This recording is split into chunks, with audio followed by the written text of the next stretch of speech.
ঢেলা মাছ তো অনেক রকমভাবে রান্না করে খেয়েছেন, একবার এইভাবে কাঁকরোল দিয়ে বানিয়ে খেয়ে দেখুন। এই রেসিপি একবার বানিয়ে খেলে শুধু এই রেসিপিটা বানিয়ে খেতে মন চাইবে, এতই দুর্দান্ত হয় এই রেসিপিটা। চলুন তাহলে কিভাবে বানিয়েছি পুরো ভিডিওটা দেখে আসা যাক। নমস্কার বন্ধুরা, মামনি রান্নাঘর এক্সপ্রেস ফুডে আবারও আপনাদেরকে অনেক অনেক স্বাগত জানিয়ে আজকে আবার একটা নতুন রেসিপি নিয়ে চলে এসেছি। আজকে আমি নদীর মাছ দিয়ে কাঁকরোলের একটা রেসিপি করে দেখাবো। পুরো ভিডিওটা আপনারা দেখবেন, আশা করছি আপনাদের খুবই ভালো লাগবে। যে সকল বন্ধুরা আমার চ্যানেলে নতুন, অবশ্যই আমার চ্যানেলটাকে সাবস্ক্রাইব করে আমার পাশে থাকার অনুরোধ রইল। আর ফেসবুক পেজ থেকে দেখলে পেজটাকে ফলো করে দেওয়ার অনুরোধ রইল। আজকে আমি কাঁকরোল দিয়ে নদীর মাছের রেসিপি করবো। চলে যাবো রান্নাঘরে আর রেসিপি শুরু করব। নিয়ে নিয়েছি ঢেলা মাছগুলো, কত সুন্দর আর কত বড় বড়। এই মাছ দিয়ে কাঁকরোল দিয়ে আমি রেসিপি করব। পুরো মাছগুলোকে কেটে নেব।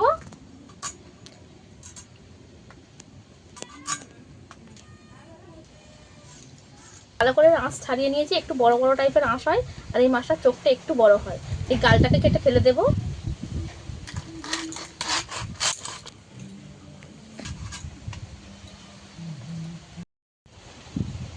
মাছগুলোকে একটু পিস করে নেব।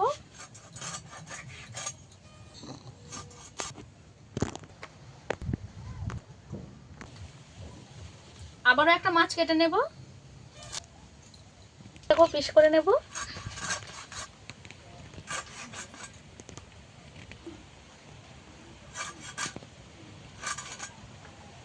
এইভাবে লেজাটাকে একটু কেচে কেচে দেবো, যাতে করে একটু কাঁটা কম লাগে। এই মাছটাকেও কেটে নেব, এই মাছটাকেও পিস করে নেব।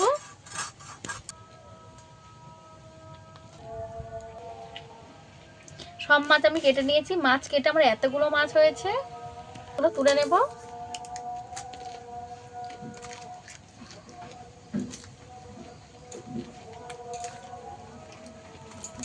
মাছ কেটে আমার এতগুলো মাছ হয়েছে, ধুয়ে নিয়ে রান্নার কাছে।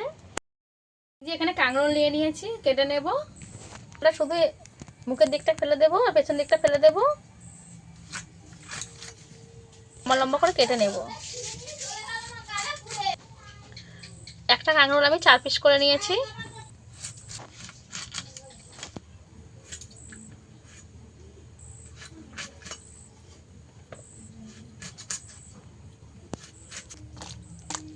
কাঁকরোলটা কেটে নিয়েছি, ধুয়ে পরিষ্কার করে তুলে নেব। আলুটা ভালো করে ছাড়িয়ে নিয়েছি, পিস করে কেটে নেব। যেইভাবে আমি কাঁকরোল কেটেছি ওইভাবে লম্বা লম্বা করে কেটে নেব।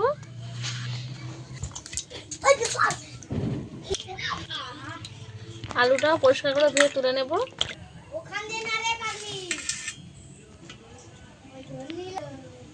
আমি ভালো করে ধুয়ে পরিষ্কার করে নিয়েছি।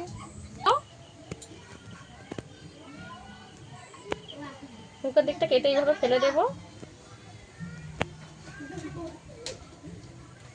আমি ছোট করে গোল করে কেটে নেব।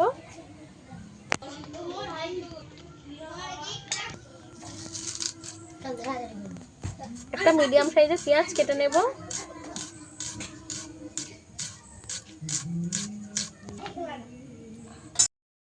আমি এগুলো তো আগে থেকে আমি পরিষ্কার করে ধুয়ে নিয়ে রেখে দিয়েছিলাম। এখান থেকে এতগুলো মাছ আমার লাগবে না, যেহেতু আমি কিছুটা মাছ শুধু আমি পিসগুলো নেব, লেজা মাথা নেব না। পিসগুলো নিয়ে নিয়েছি, এই পিসগুলো আজকে রান্না করব। দিয়ে দেব, দিয়ে দেব, ভালো করে হাত দিয়ে মাখিয়ে নেব।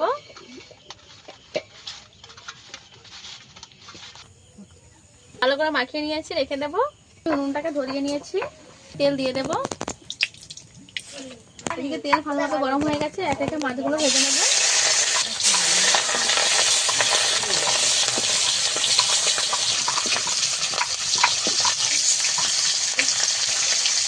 একটু উল্টে দেব।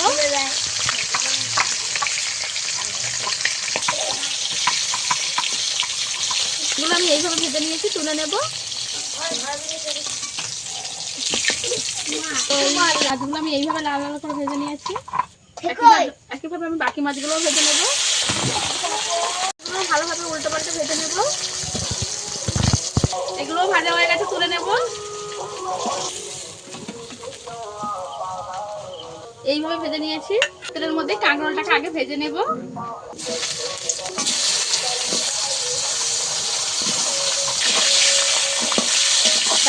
কাঁকরোলটাকে ভালো করে একটু লাল লাল করে ভেজে নেব। লবণ দিয়ে দেব, একটু কালারের জন্য হলুদ দেব।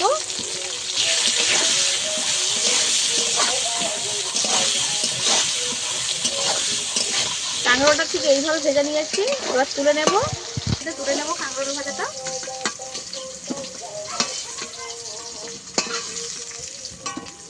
তেলের মধ্যে আরেকটু তেল দিয়ে দেব, 5 ফোড়ন, মিডিয়াম সাইজের পেঁয়াজ,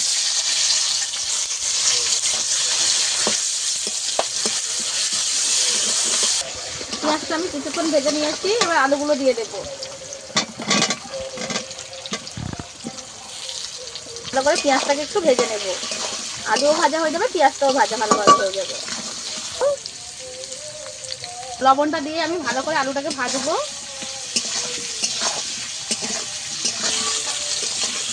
আলু আর পেঁয়াজ আমি ভালো করে ভেজে নিয়েছি। বড় সাইজের পেঁয়াজ টমেটো কেটে নিয়েছিলাম, সেটা দিয়ে দেবো।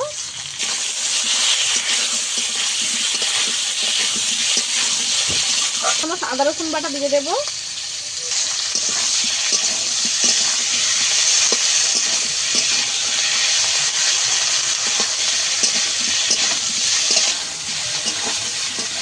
আদা রসুন বাটা আমি কিছুক্ষণ ভেজে নিয়েছি। এবার একে একে গুঁড়ো মশলা দিয়ে দেবো। হলুদের গুঁড়ো 1/2 চামচ দিয়ে দেবো, লঙ্কার গুঁড়ো 1 চামচ দিয়ে দেবো, অল্প একটু দেবো। ধনে গুঁড়ো 1/2 চামচ দিয়ে দেবো,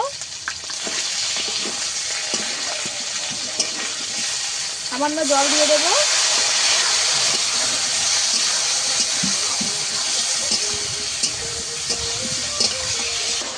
ভালো করে একটু কষিয়ে নেব। যেহেতু মশলার কাঁচা গন্ধ যতক্ষণ না চলে যায়, ভালো করে আমি কষাতে থাকবো। পরিমাণে জিরে বাটা দিয়ে দেবো, আমি বেটে নিয়েছি সেটা দিয়ে দেবো। জিরে বাটাটা সব শেষে দিতে হবে, অল্প একটু কষাতে হবে। কাঁকরোলটা দিয়ে দেবো,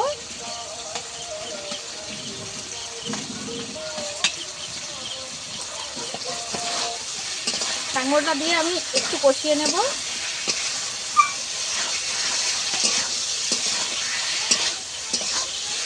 দিয়ে আমি কয়েক সেকেন্ড ভেজে নিয়েছি, মশলার সঙ্গে কষিয়ে নিয়েছি। এবারে জল দিয়ে দেব। আমি বেশি ঝোল রাখবো না, একটু হালকা ঝোল রাখবো, যেহেতু এই জলটাতেই আমার হয়ে যাবে। ঝোলটাকে ভালো করে ফুটিয়ে নেব। এদিকে ভাবে ফুটে গেছে, আলুও সেদ্ধ হয়ে গেছে। মাছ দিয়ে দেব।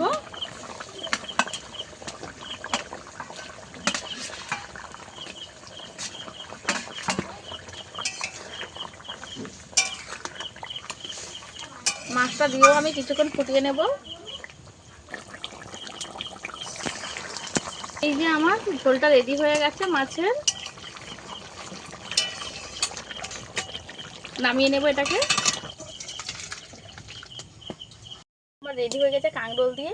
আমাদের বাড়িতে সবাই এরকম খেতে পছন্দ করে, যে কোনো মাছ দিয়েই সবজি দিয়ে রান্না করলে খুবই পছন্দ করে। তাই একবার হলেও এইভাবে আপনারা বাড়িতে বানিয়ে খেয়ে দেখবেন, আশা করছি আপনাদের খুবই ভালো লাগবে। আমার এই কাঁকরোলের রেসিপিটা আপনাদের কাছে কেমন লেগেছে অবশ্যই কমেন্ট করে জানাবেন।